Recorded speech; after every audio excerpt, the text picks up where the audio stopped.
அத்தை, நம்ம வீட்ல இன்னைக்கு என்ன சமையல்? ஹாய், எல்லாம் நல்லா இருக்கிறீங்களா? இன்னைக்கு நம்ம வீட்ல விநாயகர் சதுர்த்தி.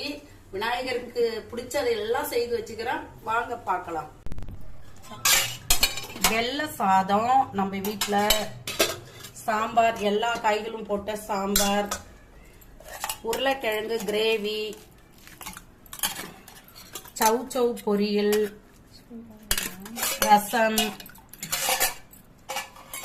பாயாசம்,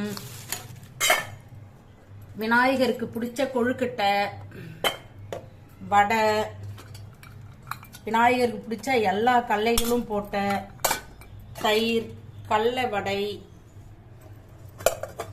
எள்ளு மல்லாட்டை தேங்காய் போட்டு விநாயகருக்கு ரொம்ப பிடிக்கும். இது கண்டிப்பா செஞ்சே ஆகணும் விநாயகருக்கு. அப்பளம். இதுதான் எங்க வீட்டுல சமையல். உங்க வீட்டுல என்ன சமையல் கமெண்ட்ல சொல்லுங்க.